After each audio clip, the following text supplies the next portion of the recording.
সারা দুনিয়া এখন কিন্তু একটা আতঙ্কের মধ্যে রয়েছে। দুনিয়ায় পরিস্থিতি কোনোভাবে এটাকে আপনি স্বাভাবিক বলতে পারবেন না। মানুষের মধ্যে আতঙ্ক, তাহলে কি তৃতীয় বিশ্বযুদ্ধ শুরু হয়ে যাবে? মানে হঠাৎ করেই যুক্তরাষ্ট্র এবং ইসরায়েল এই দুটো দেশ মিলে পরিকল্পনা করে যেভাবে ইরানের উপর অতর্কিতে আক্রমণ তারা শুরু করেছে, এই পরিস্থিতি কিন্তু সারা দুনিয়াকে প্রভাবিত করা অলরেডি শুরু করে দিয়েছে। অনেক জায়গায় তেলের দাম বেড়ে গেছে, অনেক জায়গায় বিমান চলাচল তো প্রায় অর্ধেক বিমান চলাচল কিন্তু বন্ধ। সারা দুনিয়াতে কোথাও কেউ যেতে পারছে না। মধ্যপ্রাচ্যের সঙ্গে আমাদের দেশে বিমান চলাচল প্রায় বন্ধ, দুই একটা জায়গা ছাড়া। এবং কে যে নিরাপদ থাকবে, কে যে নিরাপদ থাকবে না, সেটাও বোঝা যাচ্ছে না। প্রবাসী বাংলাদেশিদের বেশ কয়েকজন, যারা নাকি আপনার সংযুক্ত আরব আমিরাতে ছিলেন, অথবা যারা কাতারে ছিলেন, এরকম বাহরাইনে ছিলেন, এরকম অনেক বাংলাদেশিও মারা গেছে। মানে যুদ্ধটা এখন আর এক জায়গায় থেমে নেই। এই পুরো ঘটনার পেছনে মূল কারিগর কে? কাকে আপনি ভিলেন হিসেবে চিহ্নিত করতে পারেন? এইটা চিহ্নিত করতে কোনো কষ্ট করতে হয় না। Villain Donald Trump, villain Benjamin Netanyahu, যিনি নাকি ইসরায়েলের প্রধানমন্ত্রী। এরা হলেন গিয়ে মূল ভিলেন। এরাই এই যুদ্ধটা শুরু করেছে, এবং সেই যুদ্ধ এখানে শুরু করা না, এবং এই যুদ্ধের মাধ্যমে তারা এরই মধ্যে অতর্কিত যে আক্রমণটা করা হয়েছে গত 28 তারিখে, 28শে ফেব্রুয়ারি, সেই ঘটনায় কিন্তু অলরেডি মানে ইরানের যিনি ধর্মীয় নেতা আয়াতুল্লাহ আলী খামেনি, তিনি কিন্তু নিহত হয়েছেন। আপনি একটা জিনিস ভাবেন, একটা স্বাধীন সার্বভৌম দেশ, সেই দেশে যিনি প্রধান, সরকার প্রধান অথবা যিনি ধর্মীয় প্রধান, মানে মূল যে লোকটা পুরো দেশকে যে পরিচালনা করতেছেন, তাকে আপনি বিদেশ থেকে, অন্য একটা দেশ থেকে এসে মানে আপনার আক্রমণ করে তাকে মেরে ফেলবেন, এটা পৃথিবীর কোনো সভ্য রাষ্ট্র, কোনো সভ্যতা এটাকে গ্রহণ করতে পারে? কিন্তু এখন কিন্তু তাই হচ্ছে। মানে সভ্যতা যেন নতুন করে লেখা হচ্ছে, যে কোনটা সভ্যতা কোনটা সভ্যতা না। ভেবে দেখুন একবার, এই যুদ্ধে এরই মধ্যে যুক্তরাজ্য, মানে ব্রিটেন, যা নাকি পৃথিবীতে প্রথম সভ্যতার কথা সারা দুনিয়ায় বলে বেড়ায়, তারা কিন্তু অলরেডি যুক্তরাষ্ট্রের সঙ্গে যুক্ত হয়ে গেছে। তারা যুক্তরাষ্ট্রকে সাহায্য করবে। মানে যিনি আক্রমণকারী, কোনো রকম প্রভোকেশন ছাড়া, কোনো ধরনের উস্কানি ছাড়াই যারা অন্য একটা দেশে আক্রমণ করে, সেই দেশের প্রেসিডেন্টকে অথবা সেই দেশের মূল যে সরকার প্রধান, যার কথা অনুযায়ী দেশ চলে, তাকে আপনি হত্যা করেন এবং বুক ফুলিয়ে সেটা আবার ঘোষণা করেন, তাকে এখন ব্রিটেন সাপোর্ট করছে। তো দুদিন পরে দেখবেন এরাই আবার আমাকে আপনাকে আসবে, জ্ঞান দিতে আসবে, সভ্যতা শেখাতে আসবে, বলবে যে সভ্যতা কাকে বলে, সিভিলাইজেশন কাকে বলে, আমাদের শেখাবে তারা। মানে কোথায় আপনি মানুষের নৈতিকতা, মানুষের মানবিকতা কোথায় আছে? যুক্তরাষ্ট্রকে আপনি যদি দুর্বৃত্ত বলেন, যে একটা দুর্বৃত্ত রাষ্ট্র, তাও কম বলা হবে।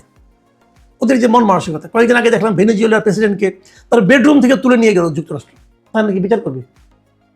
ভাবেন একবার, কার বিচার কে করে? অন্যের অনেক সমস্যা থাকতে পারে, পৃথিবীর কোন রাষ্ট্রের সমস্যা নেই বলুন? ইরানের সমস্যা থাকতেই পারে, ইরানের অভ্যন্তরীণভাবে নানা রকম আন্দোলন চলতেই পারে, কিন্তু সেই চলার জন্য তার বিচারের দায়িত্ব কি যুক্তরাষ্ট্রকে দেওয়া হয়েছে? অথবা ইরানের জনগণ, তারা কি ট্রাম্পের কাছে আবেদন করেছিল যে আমরা খুব কষ্টে আছি, আপনি এসে আমাদেরকে উদ্ধার করেন? দেখেন, শনিবার দিন আক্রমণ হয়েছে, এবং ট্রাম্প শনিবার দিন ভোরে সে আবার মানে বুক ফুরিয়ে কথাও বলে সে কি বলেছে? সে বলেছে যে এই অভিযানটির লক্ষ্য ছিল তেহরানকে পারমাণবিক অস্ত্র অর্জন থেকে বিরত রাখা এবং ইরানি শাসনের আসন্ন হুমকি নির্মূল করা। একটা উদ্দেশ্য ছিল। আরেকটা লক্ষ্য ছিল কি, যে শাসন পরিবর্তনও এই হামলার লক্ষ্যগুলোর একটি। মানে ইরানের শাসন ক্ষমতায় তারা একটা পরিবর্তন চায়। তো ইরানের শাসন ক্ষমতা কে থাকবে না থাকবে, এটা নির্ধারণ করার দায়িত্ব হলো ইরানের জনগণের। আপনি কে হে? আপনাকে এটা কে বলছে? দেখেন কত বড় আপনার বেহায়া হতে পারে। এবং তিনি ইরানের জনগণের উদ্দেশ্যে বলতেছে, ইরানে যা নাকি এই খামেনি শাসনের বিরোধিতা করছিলেন, তাদের উদ্দেশ্যে উনি বলতেছেন যে আমরা শেষ করলে তোমরা তোমাদের সরকার দখল করে নাও। বাপরে বাপ, ভাবেন মানে কি মহানুভব সে! উনি শেষ করে দেবেন, তারপরে তোমরা দখল করে নাও। এটি তোমাদের জন্যই হবে, প্রজন্মের পর প্রজন্মে হয়তো এটাই তোমাদের একমাত্র সুযোগ। এই সুযোগটা যুক্তরাষ্ট্র এবং ইসরায়েল মিলে শুরু করে দিচ্ছে। দেখেন ইসরায়েলের যে প্রধানমন্ত্রী বেনিয়ামিন নেতানিয়াহু, উনি কি বলেছেন? উনি বলেছেন যে এই হামলা সাহসী ইরানি জনগণকে নিজেদের ভাগ্য নিজেরা নির্ধারণ করার সুযোগ তৈরি করবে এবং স্বৈর শাসনের জোয়াল সরিয়ে দেবে। মানে ভাব দেখে মনে হচ্ছে যে ইরানের জনগণের জন্য এই ট্রাম্প এবং নেতানিয়াহুর বোধহয় মানে মানে কষ্টের শেষ নাই। তারা মনে হয় এদের জন্য রাতে ঘুমাইতেও পারে না যে ইরানের জনগণ কি কষ্টে আছে। বাট মজার ব্যাপার হলো এই হামলার পরে কিন্তু ইরানের যে জনগণটা এতদিন ইরানের ভিতরে যারা যারা আন্দোলন করছিল তারাও কিন্তু এখন আর ইরানি সরকারের বিপক্ষে নাই। তারাও এখন কিন্তু মনে করছে যে এই আক্রমণের তাদের দিক থেকেও সরকারের সঙ্গে ঐক্যবদ্ধ হওয়া প্রয়োজন আছে। কতগুলি প্রভাব কিন্তু এর মধ্যে দেখা যাচ্ছে যার মাধ্যমে আমরা হয়তো ক্ষতিগ্রস্ত হব। তার আগে আমি আরেকটি কথা বলে নিই, সেটা হলো এই যে আমেরিকা ইরানকে আক্রমণ করলো সেটা আইনগত কিছু আইন তো দুনিয়াতে আছে না, যেমন জাতিসংঘের কিছু আইন আছে। এটা কি ট্রাম্প অথবা ইসরায়েলকে এভাবে আক্রমণ করতে পারে? দেখেন জাতিসংঘ সনদ যেটা সারা দুনিয়াতে একটা আছে আর কি জাতিসংঘের, যদিও এটা কেউ মানে টানে না, কিন্তু একটা আছে তো চক্ররাজ্যের খাতিরে তারা একটা করেছে।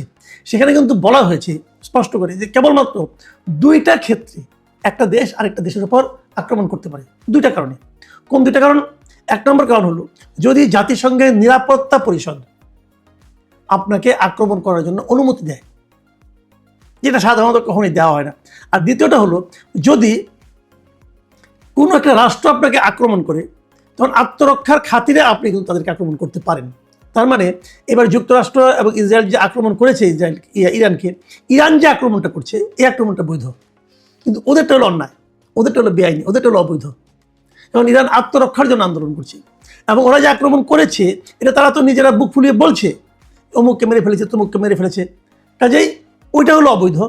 আর ইরান যেটা করছে এখন এটা হলো বৈধ। কিন্তু এর রেজাল্টটা কী হবে শেষ পর্যন্ত, এটা হলো মূল কথা। এই রেজাল্ট খারাপ হবে সবার জন্যই। যেমন ধরেন সারা দুনিয়াতে যে তেল যেটা আসে, তেলের সরবরাহ আসে, হরমুজ প্রণালী নামে একটা প্রণালী, মানে একটা সমুদ্রের একটা চিকন একটা শর্টকাট রাস্তা যেটাকে আমরা বলি, সে একটা শর্টকাট রাস্তা আছে যে রাস্তা দিয়ে আসলে পরে মানে তাদের কয়েকদিন প্রায় মানে আপনার মানে পথটা অনেক ছোট হয়ে যায়। ছোট হয়ে গেলে পরে জাহাজের মানে খরচ কমে যায় এবং তেল নিয়ে আসলে পরে অনেক খরচটা কমে যায়। এমন যে ধরেন আপনি একটা উদাহরণ দিয়ে বলি, এখন যেমন তেলের ব্যারেল আছে $80 ধরা যাক, যদি হরমুজ প্রণালীকে অ্যাভয়েড করে যদি ঘুরপথে আসে তাহলে সেটা দাম বেড়ে হয়ে যাবে প্রায় $120 $130 মতো। তার মানে 50% দাম বেড়ে যাবে। কিন্তু এই হরমুজ প্রণালীটা ইরানের মানে সমুদ্র সীমার মধ্যে পড়েছে এবং ইরান সেটাকে অলরেডি ক্লোজ করে দিয়েছে এই যুদ্ধ শুরু হওয়ার পর। এখন বন্ধ করে দেওয়ার কারণে কী হচ্ছে, তেলের দামের উপর প্রভাব পড়বে, তেল সরবরাহের বিঘ্ন ঘটবে। সারা দুনিয়ায় যে তেলগুলো আসে সেগুলো আমাদের দেশেও আমরাও সেই ঝামেলা পড়ব। ইরান কিন্তু এরই মধ্যে তাদের পাল্টা আক্রমণ চালু রেখেছে। ইরানের কাছ থেকে যারা তেল নেয় তারাও যে ইরানকে খুব একটা প্রকাশ্যে সহায়তা করছে তাও না। যেমন চীন তেল নেয়, ভারত নেয়, এরা খুব একটা সাহায্য করছে বলে মনে হচ্ছে না এখন পর্যন্ত। কিন্তু আগামী দিনগুলিতে কী হবে? কিন্তু ইরানের স্ট্র্যাটেজিটা, ইরান যে পাল্টা আক্রমণ করছে, ইরানের স্ট্র্যাটেজিটা বড় পিকুলিয়ার, মানে একটু নতুন ধরনের আক্রমণ তারা করছে। তারা বলছে আমেরিকা তো অনেক দূরে, কিন্তু আমেরিকার যে ঘাঁটিগুলো তার আশপাশের দেশে আছে, যেমন ইউএই সংযুক্ত আরব আমিরাত অথবা বাহরাইন অথবা কাতার যে দেশগুলোতে আছে, ওমান, তারা কিন্তু এই সমস্ত দেশে যে ঘাঁটিগুলো আছে, বেসগুলো আছে আমেরিকার, তারা সেগুলোতে অ্যাটাক করছে। এবং ভেরি ইন্টারেস্টিং, এই দেশগুলো কিন্তু আসলে যদিও তারা মুসলিম দেশ, তারা কিন্তু ইরানের সঙ্গে যে খুব একটা সম্পর্কিত, ইরানকে খুব হেল্প করে কখনো এর আগের বিরোধগুলোতে তা নয়, তারা বরং আমেরিকার পক্ষে। মানে মুসলিম বিশ্বের অনৈক্যকে কেন্দ্র করে, অনৈক্যকে পুঁজি করে যা যা করা দরকার ইসরায়েল এবং আমেরিকা এখন তাই করছে। এখন এই যুদ্ধ কয়দিন চলবে? এই যুদ্ধে কি ইরানের শাসন, বর্তমানে যে শাসন ক্ষমতা, ইসলামিক যে এইগুলো আছে মানে শাসন ব্যবস্থা, এটা কি চেঞ্জ হয়ে যাবে? আমার কিন্তু মনে হয় না। কারণ তাদের সর্বোচ্চ নেতার মৃত্যুর পরেও তারা কিন্তু মানে ভেঙে পড়েনি, তাদের শাসন ব্যবস্থায় কোনো ধরনের চিট ধরেছে বলে মনে হয় না। বরঞ্চ তারা নতুন নেতা নির্বাচন করে ফেলবে খুব শিগগিরই। তার হাতে বলে আরও কী হবে কে জানে। এবং ইরান যে আশেপাশের দেশগুলোতে মার্কিন ঘাঁটিতে আক্রমণ চালাচ্ছে, যদি এটা তারা অব্যাহত রাখে তাহলে এই দেশগুলির ভূমিকা কী হবে সেটা নিয়েও কিন্তু সামনে নানা ধরনের কথা হতে পারে। মাঝখানে একটা ভিডিও দেখলাম যে ইউএইর যে বুর্জ আল খলিফা আছে, যে তার পাশেই কিন্তু একটা ঘাঁটি ছিল আমেরিকান, ওই ঘাঁটিতে তারা আঘাত করছে। একটু এদিক সেদিক হলে কিন্তু সেটা বুর্জ আল খলিফাতেও যা লাগতে পারে। এই যে 5 স্টার হোটেলগুলো ধ্বংস করে দেওয়া হচ্ছে, এখন তো মানুষের মধ্যে একটা আতঙ্ক তৈরি হয়েছে। কিন্তু শেষ পর্যন্ত কোথায় যেয়ে দাঁড়াবে, ইরান কতদিন টিকতে পারবে, অথবা ইরান যদি খুব বেশি একটা চাপের মুখে পড়ে তাহলে তারা পাল্টা হামলাতে আর কোথায় কোথায় হামলা করতে পারে, এসব নিয়ে আলোচনা হচ্ছে। এরই মধ্যে ইরানের যে ইরানের রেভলিউশনারি গার্ড যেটা আছে, তারা দাবি করেছে আজকে যে তারা নাকি ইসরায়েলের যে প্রধানমন্ত্রী আছে বেনিয়ামিন নেতানিয়াহুর কার্যালয় ও ইসরায়েলি বিমান বাহিনীর প্রধানের সদর দপ্তর লক্ষ্য করে তারা হামলা চালিয়েছে, এটা তারা জানিয়েছে। এবং এই হামলা তারা খাইবার ক্ষেপণাস্ত্র ব্যবহার করছে বলে তারা জানিয়েছে। এবং এরপরে বেশ কিছুক্ষণ ধরে আমরা জেনেছি যে মোটামুটি ধরেন গত 10-12 ঘন্টা ধরে কিন্তু আমরা নেতানিয়াহুকে প্রকাশ্যে দেখছি না। তার মানে ওনার কোনো ক্ষতি হলো কিনা, অসুস্থ হলে উনি মানে আহত হলেন কিনা, অথবা মারাও গেলেন কিনা কে জানে। কাজে এই যুদ্ধ কোনো সমাধান কোন পর্যন্ত কার দিবে আমি জানি না।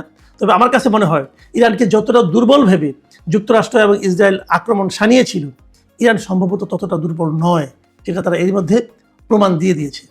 এবং এই জন্যই হয়তো তারা তাদের মিত্র দেশগুলি, আমেরিকা বিশেষ করে তার মিত্র দেশগুলির কাছ থেকে সাহায্য চাচ্ছে, যে ডাকে সাড়া দিয়ে এরই মধ্যে যুক্তরাজ্য তারা যুক্তরাষ্ট্রের সঙ্গে সামরিক সাহায্য তাদের করবে এরকম তারা ঘোষণাও দিতে হয়েছে তাদেরকে।